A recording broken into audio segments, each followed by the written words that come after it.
video damos comienzo a este canal, en el que abordaremos con una mirada crítica los más importantes asuntos del acontecer nacional e internacional. Nuestro punto de vista será el de los ciudadanos de trabajo, el de quienes ven las cosas sin prejuicios. Una pregunta estará siempre presente: ¿a quién le sirve? Así podremos desentrañar los intereses que se esconden tras las decisiones de los gobiernos, de los partidos, de las empresas o simplemente de los individuos cuando éstas afecten la vida de la comunidad y obstaculicen su progreso. Hoy tenemos en primer plano del debate en el país una reforma tributaria que el gobierno de Iván Duque presentará al Congreso en medio de los padecimientos y la hambruna provocados por la pandemia del COVID-19. Una calamidad que ha puesto de relieve la profunda crisis de la sociedad colombiana. Y qué mejor tema que este para ponernos manos a la obra. La que se radicará en los próximos días será la tercera reforma tributaria bajo el actual gobierno, bautizada con cinismo Ley de Solidaridad Sostenible. Miremos en blanco y negro lo que se conoce hasta el momento. Se piensa en recaudar 25 billones de pesos, principalmente mediante el IVA a los productos de la canasta familiar y ampliando la base de quienes están obligados a pagar impuesto de renta, incluyendo los salarios y los ingresos de más de 2.500.000 y las pensiones de más de 7 millones. Se ha dicho que de los recursos recolectados, 15 billones se destinarán a pago de la deuda y lo restante a los supuestos programas sociales para mitigar los efectos de la pandemia. Aunque también se ha filtrado que Duque está negociando la adquisición de una flotilla de 20 cazas de combate F-16 que cuestan 15 billones. Pero veamos esto por partes. Sin duda, el endeudamiento es la principal razón de esta reforma, como de las anteriores, porque estamos en un círculo vicioso de prestar para pagar, en un entrampamiento, en un desangre continuo y creciente por donde los tiburones del sector financiero se apropian de buena parte de la riqueza nacional. El gobierno nos tiene hipotecados hasta la coronilla. El 2020 cerró con un endeudamiento total de 619 billones de pesos, de los cuales 229 billones son deuda externa y 389 billones son deuda interna. De semejante deuda, la interna, más del 45% está en manos de los bancos y de los fondos de pensiones privados, todos controlados por los mismos grupos económicos, y el 24% son TES tomados por fondos de capital extranjero. Recuerden que los TES son una especie de letra de cambio emitida por el Estado como respaldo del crédito, con el compromiso del pago de intereses atractivos. Este año se destinarán 33 billones solo al pago de intereses y si se suma el abono al capital serán 70,5 billones, la cuarta parte del presupuesto de la nación, mucho más de lo que se invierte en educación, salud, infraestructura, entre otros servicios esenciales. El sistema financiero posee un entramado de instituciones que, como policías, se encargan de asegurar que las deudas se paguen. El Fondo Monetario Internacional, el Banco Mundial, la Organización para la Cooperación y el Desarrollo Económico OCDE y las calificadoras de riesgo como Fitch Ratings, Standard & Poor's y Moody's. Todas ellas se encargan de hacer recomendaciones de obligatorio cumplimiento para que los gobiernos recauden recursos y paguen oportunamente, lo cual debe ser la principal prioridad a la hora de hacer su presupuesto. No importa si para ello deben imponer reformas tributarias antipopulares y recortar las partidas de educación y salud, por ejemplo. Como sabuesos, las calificadoras de riesgo monitorean todo el tiempo, entre otros aspectos, el historial de pagos, el desarrollo económico, la política tributaria, la estabilidad política, la distribución de la riqueza, el mercado laboral, la balanza comercial, las relaciones internacionales y los conflictos sociales. Sobre esa base emiten una calificación de grado de inversión o de no inversión que mide la probabilidad o no de pago oportuno. Sumisos, como es usual, los gobiernos tiemblan ante una baja calificación que les haga perder el grado de inversión, lo cual les dificulta la posibilidad de acceso al crédito y se los encarece. El gobierno de Duque ha presentado esta como la principal razón que hace imperiosa la reforma tributaria. El endeudamiento no es nuevo, viene desde comienzos del siglo pasado, pero se disparó en la década de los 80 y continuó su crecimiento vertiginoso en los 90 junto con la apertura económica, para cuyo desarrollo, por mandato de los prestamistas, se expidió la Constitución de 1991. Cada vez había que destinar más plata para los agiotistas. A eso se sumaron los beneficios tributarios a los monopolios, es decir, menos impuestos para ellos, y con la eliminación de los aranceles a las importaciones, el fisco también dejó de percibir esos importantes recursos y el país se inundó de mercancías extranjeras, causando la ruina de miles de productores, amén de la corrupción desbocada.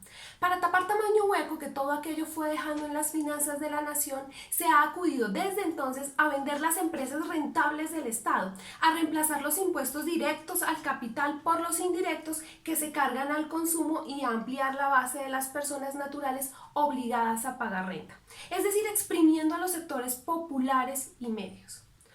Hablar de impuestos no es lo más divertido, pero todo ciudadano debe saber por qué lo obligan a pagarlos y si es justo hacerlo y a dónde va a parar el fruto de sus esfuerzos. Por eso vamos a explicar algunas cosas básicas sobre la estructura tributaria de Colombia. Aquí hay dos tipos de impuestos. Por un lado, los directos, que recaen sobre factores productivos, es decir, las ganancias de las empresas y las rentas de trabajo, salarios, comisiones, prestaciones sociales, viáticos, gastos de representación, honorarios, etc. Y los que gravan diversas formas de riqueza como la tierra, bienes inmuebles, patrimonio, bien sea de las personas jurídicas, es decir, de las empresas, o de las personas naturales. De otro lado están los indirectos, que gravan la compra o venta de bienes y servicios, dentro de los que están los tributos al consumo de algunos productos como la gasolina o bebidas alcohólicas, el impuesto a las ventas, el mismo impuesto al valor agregado IVA que grava las ventas finales de bienes y servicios. Y dentro de los indirectos también están los aranceles, o sea, los impuestos a las importaciones.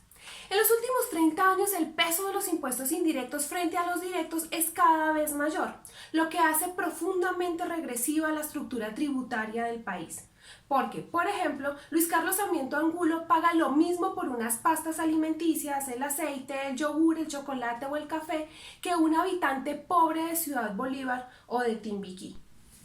Entre 1990 y 2019 se hicieron 20 reformas tributarias. César Gaviria hizo 5 en 3 años.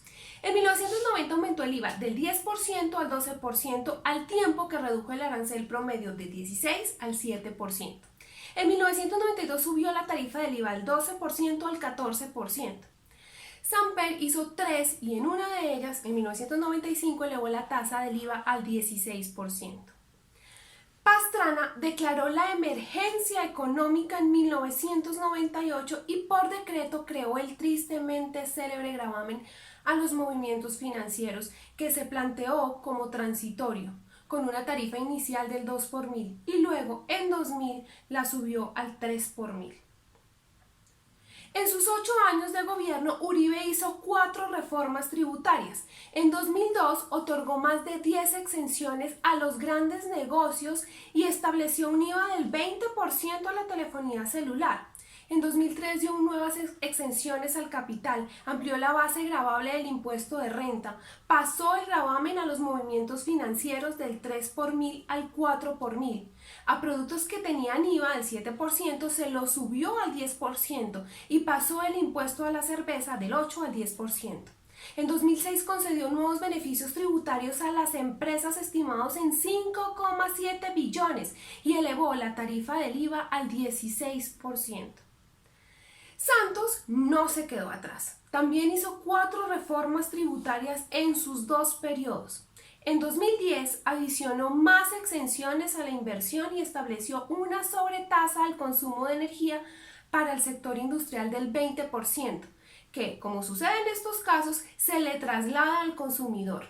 En 2012 gravó con IVA el 5% algunos servicios que estaban exentos y le quitó a las empresas la obligación que tenían de aportar el 8,5% de la cotización a salud, con lo cual hasta el 2019 dejaron de pagar más de 60 billones. En 2016 se le concedieron gabelas a las empresas que sumaron alrededor de 11 billones. hueco que se llenó elevando el IVA del 16 al 19% y gravando los ingresos superiores a los 10 millones de pesos. Duque ha hecho dos reformas a las que llamó de financiamiento la una y de crecimiento la otra, pero que no fueron ni una cosa ni la otra, sino todo lo contrario. Pues con ellas el fisco dejó de percibir 11,14 billones debido a los beneficios concedidos al empresariado. La conclusión es clara. Las reformas tributarias de los últimos 30 años se han dedicado a otorgar beneficios al capital, a incrementar los impuestos indirectos, en especial el IVA, y a ampliar la base de quienes están obligados a pagar renta, incluyendo cada vez más asalariados y pequeños negocios. Todas estas reformas se hicieron siempre diciendo que se requerían para atraer la inversión y para generar empleo. Pero las crisis económicas son recurrentes y los desocupados, antes que disminuir, aumentan sin cesar. Por lo que se sabe y por lo dicho hasta aquí, la que se presentará en estos días es más de lo mismo y el debate ya está caldeado. De un lado se han conocido las posiciones de los organismos de crédito, de las calificadoras de riesgo, de ANIF, de Fedesarrollo y de la Comisión de Expertos en Beneficios Tributarios contratada por el gobierno, que como es obvio coinciden en señalar que la reforma es inaplazable. De otra parte, se han escuchado las voces de algunos gremios y sectores políticos que expresan la inconveniencia de hablar de impuestos en medio de la crisis provocada por la pandemia. En las redes sociales se muestra una indignación creciente. Sin duda alguna, estamos asistiendo a un momento crucial. Este será un duelo entre el régimen de Duque y el pueblo colombiano. Nosotros estamos en este bando y cumpliremos el sagrado deber de colocar en su justo lugar las piezas del rompecabezas, de tal forma que la resistencia sea un acto consciente. Aquí hemos mostrado un marco general, pero en el próximo video la cosa será más alarmante cuando ya se conozca el proyecto de ley. Por eso les invitamos a suscribirse a este canal para que sean los primeros en ver el video y continuemos armando este rompecabezas de la política económica actual. Hasta pronto.